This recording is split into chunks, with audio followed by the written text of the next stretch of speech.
A little time with some rain, I think. The cloud. There's too much rain coming out of the cloud. It's up in the cloud, that's it.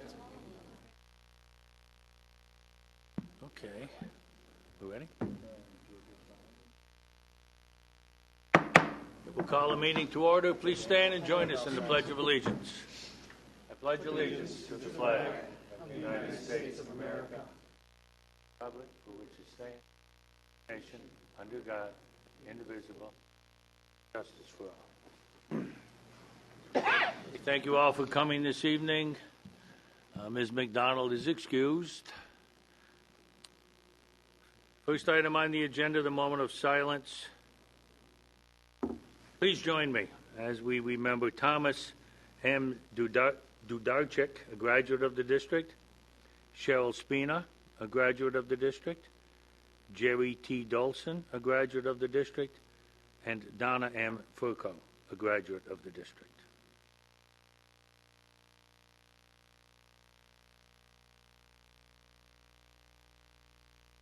Thank you. Presentations. Giorgio Awada. Come on up here, Giorgio. He is the New York State New England Optimist District Oratorical Contest winner. Any comments on that before we put Giorgio on the floor? Well, I'm just going to say congratulations, Giorgio. I'm not surprised. I've always envied your ability to be able to speak publicly. When we've spoken together on Superintendent's Conference Days, you've been a hard act to follow, and I look forward to your speech tonight. And once again, congratulations. And I don't know about some of you, but I'm going to move so that we can get it. Now, this is the speech you gave to win the award, right? That's correct. Okay, yeah, why don't you give us a couple seconds. We can move out yonder, because he's going to face that way for the camera.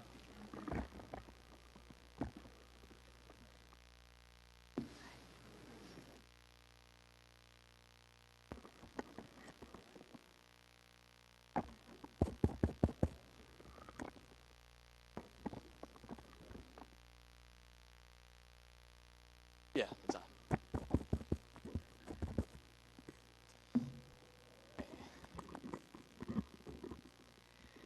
Is there a fine line between optimism and reality?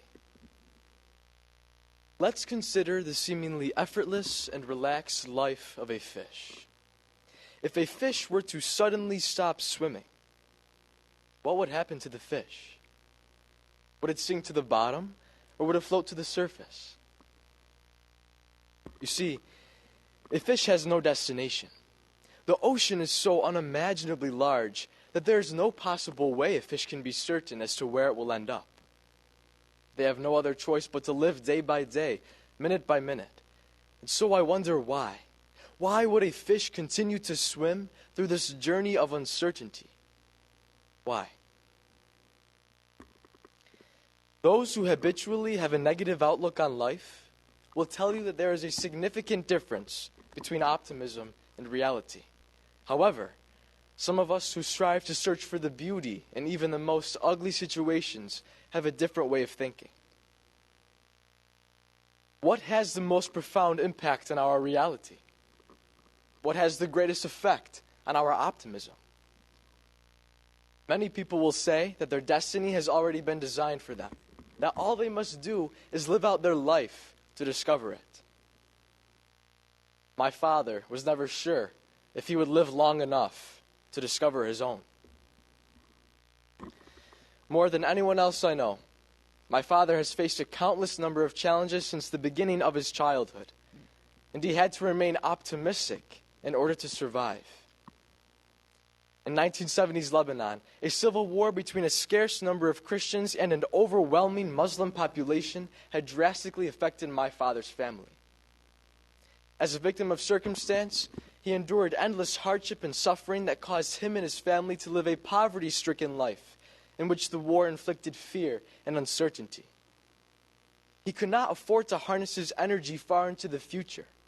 He was never given an opportunity to imagine what the bigger picture of his potential would look like, because he was obligated to focus only on tomorrow. However, he did hold his own doubtful aspirations of gaining independence and freedom. He dreamed of living in the United States of America. when my father was 22 years old, years after the gunfire had ceased among the tensions that remained, he was finally able to embark on a new journey. He was prepared to pursue the American dream, which felt so unexplainably surreal for himself and for his family. One day before my father planned to leave, the president of Lebanon was assassinated in Beirut. His untimely death threw the entire country into turmoil. Roads were blocked, airports were shut down, but my father did not lose faith. He had not waited all these years just to become disappointed. The immense amount of uncertainty he felt that day reflected the years of uncertainty he battled his entire life. Many of my father's relatives did not bother saying goodbye to him that day because they were sure he would return unsuccessful. But my father was different. He would not accept what seemed to be the inevitable fate that was arranged for him. Through his perseverance and determination, he arrived in New York on November 28th, 1989. You see, my father never really had a destination. He always seemed lost in a sea of despondency and hopelessness. He was restrained by the pessimism of others, yet he was motivated by his own optimism. And he used his optimism to craft his own unique reality. While pessimism is destructive and realism lacks in vision and creativity, optimism is imaginative. It builds courage. It is endlessly empowering. Optimism has the immutable capability to fuel our ambitions moving forward, whether we may know the outcome of our reality or not. And although optimism is everything beautiful, it is up to you to develop a coalition between your optimism and reality, despite what many others consider a fine line between who they are and who they strive to be. Thank you.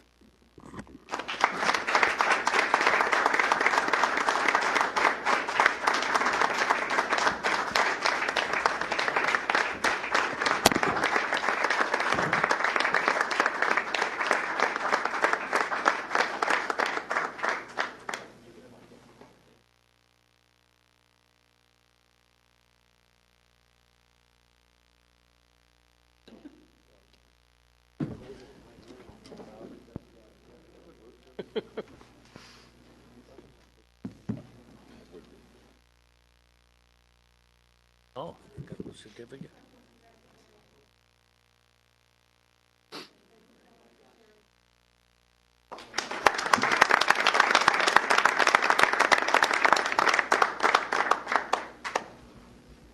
Okay, comments from the audience? No one this evening.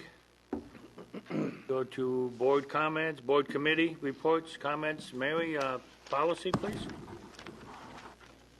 Okay, the policy committee, we met on May 6th, a week ago. Yeah, a week ago. We reviewed 10 policies, and all 10 are on tonight's agenda.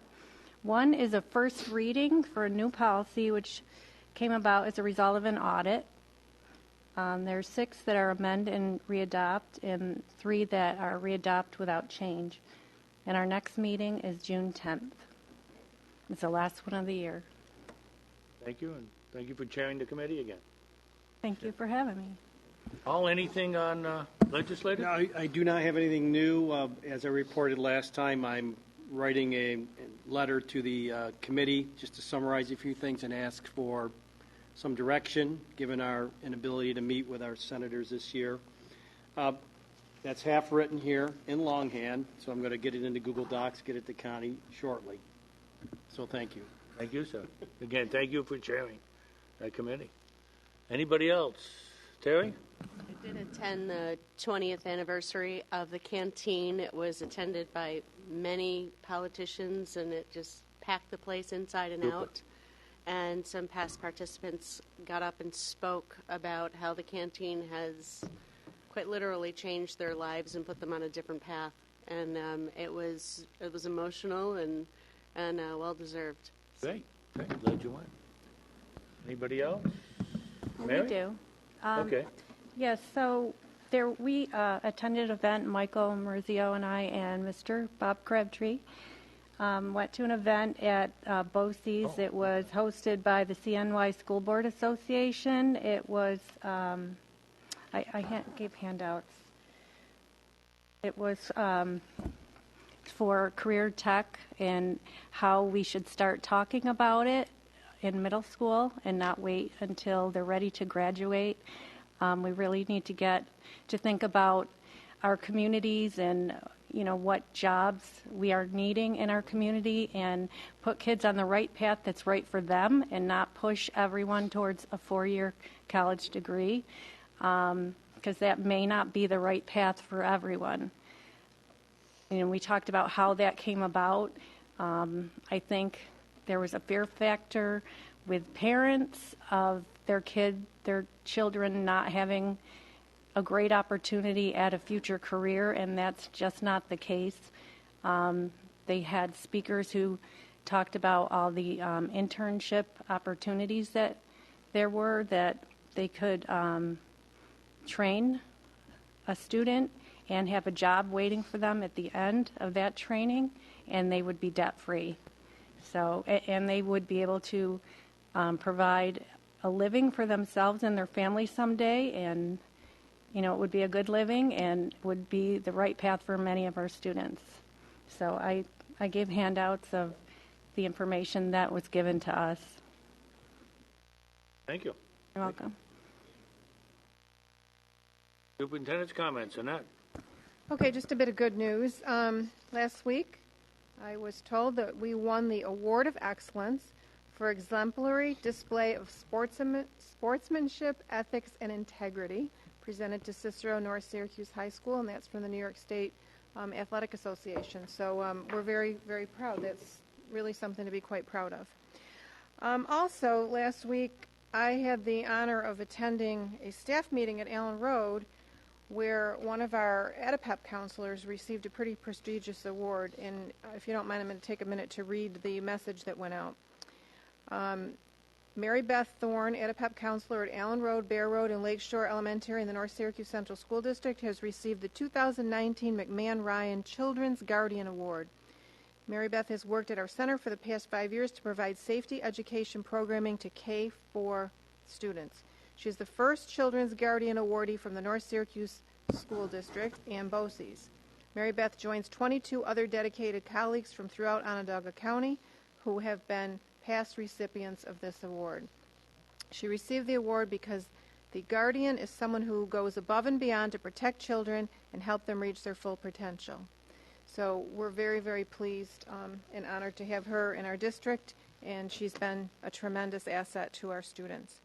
And last but not least, I have some information that was shared with me on some of our North Syracuse District winners for Boces Tools for Success Awards that were recently handed out. Joseph Rotford, collaborative student and always volunteers. He's doing an internship at Drivers Village in Sun Auto and will be attending Morrisville College next year. Ryan Hinman for working well in groups and individually, and he may also be attending Morrisville next year. And Austin O'Hara, self-motivated, great proficiencies on his exams, and he will be attending Universal Technology Institute in California. So, again, much success to them, and we're pleased that Boces has been a successful program for them as well.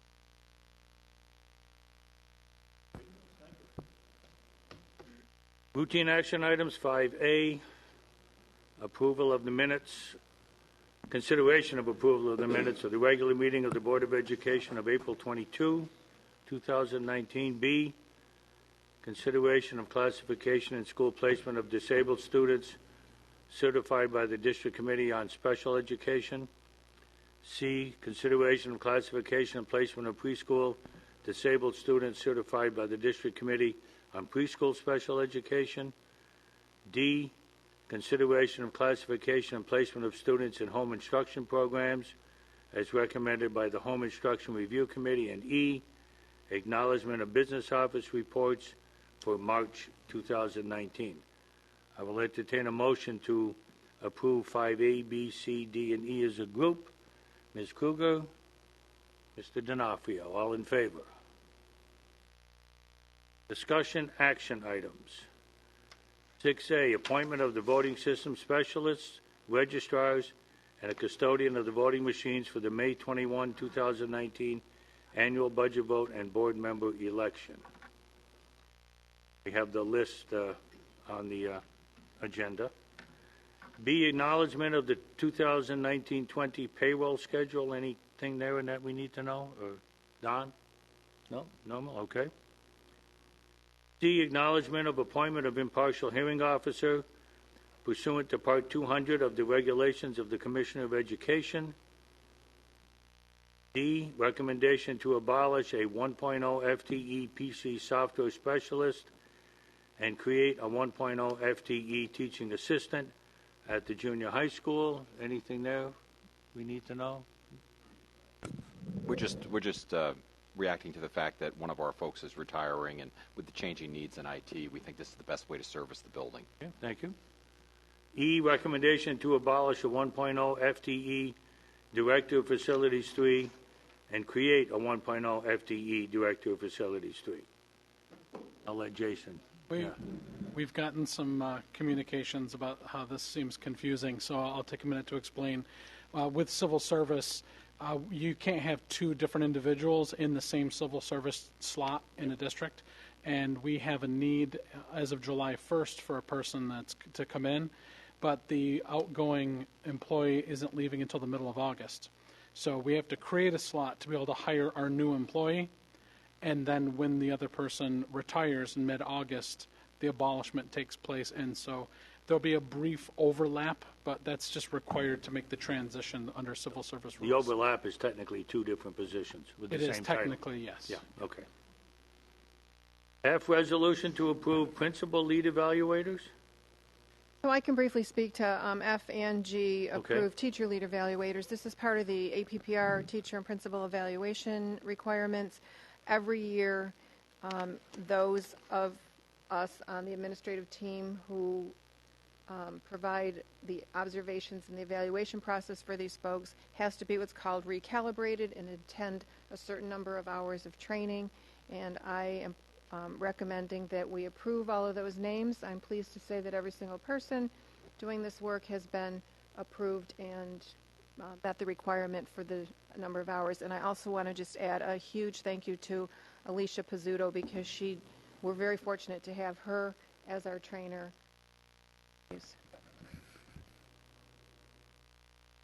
H, contract agreement with the Directors Bargaining Unit. And I, contract agreement with the Middle Managers Bargaining Units. If there's anything there we haven't seen. Acknowledgement of a gift.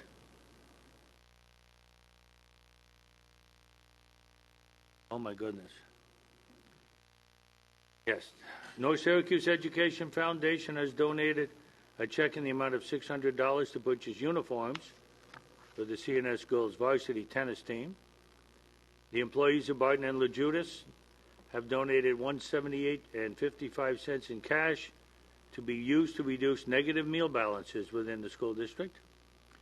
The North Syracuse Education donated a soprano, I'm not even going to try to say it, alto xylophone, a soprano metallophone, an alto glockenspiel, and a soprano xylophone, valued at $3,218.26 for the 2019 NSEF grant winner picture book performances with ORFF instruments at Cicero Elementary School. The North Syracuse Education Foundation has donated 3 table CS activity rectangle tables, 9 dry erase marker boards, 3 desktop storage systems, 3 dry erase cloth school smart, 9 eraser dry erase, 18 more company hierarchy chairs, all of this valued at $2,420.70 for the 2019 NSEF grant winner Let It Flow for the CNS High School. The CNS High School financial algebra class won a field trip that allowed up to 100 students to attend 5 WITs for 2 adventures per student. The teacher of this class requested donations through Facebook to pay for transportation to 5 WITs in the amount of $477.86. And the Federal Credit Union has donated a check in the amount of $250 to the district as a random drawing among CNS high school departments. The CNS high school department won the drawing for use as they see fit in their department. K, the amended 42219 surplus of marketable equipment and non-marketable equipment, and L, surplus of marketable and non-marketable equipment. I would entertain a motion for 6A through L as a group. Mr. Fafalia, Mr. Harrington, all in favor? Can I abstain from? Okay. Can you abstain from A only, Kylie? Yep. Okay, thank you. All right, all in favor? Okay. M, nomination of former school board member for the NISBA Everett R. Dyer Award. There is a motion. Let me, the history. New York State School Boards Association has an award that recognizes a current or former board member for their outstanding contributions to public education. The award is the Everett R. Dyer Award. The board would like to nominate Patrick J. Svoboda for this award.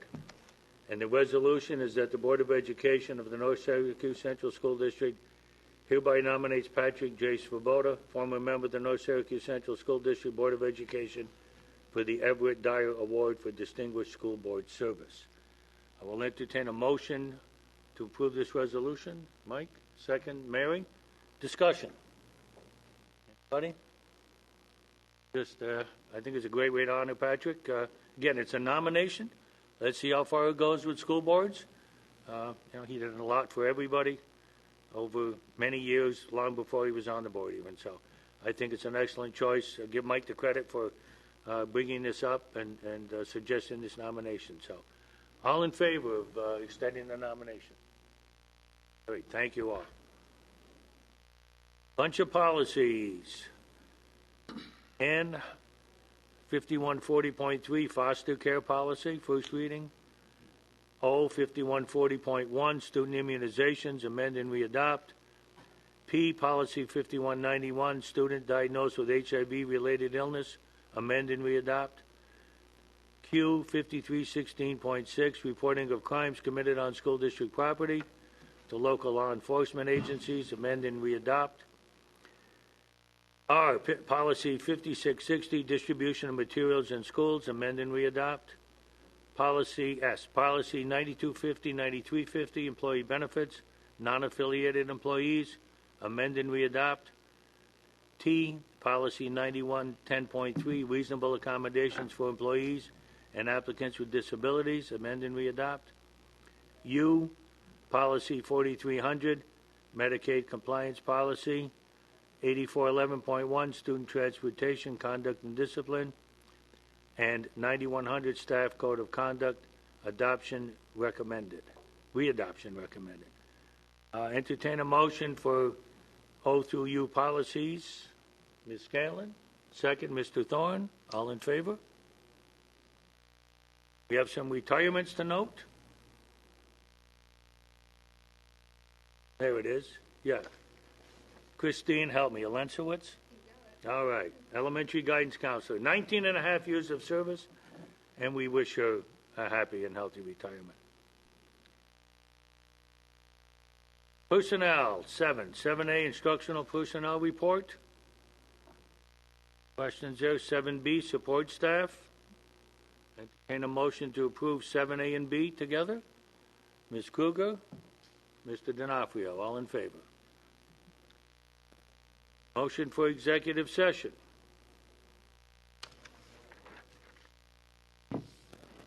There it is. Motion to move into executive session for the purpose of receiving an update on one legal matter relative to potential litigation, to receive an update on negotiations with the teachers, teaching assistants, middle managers, and director bargaining units, and to review the employment history of 4 individuals with no action to follow. Motion?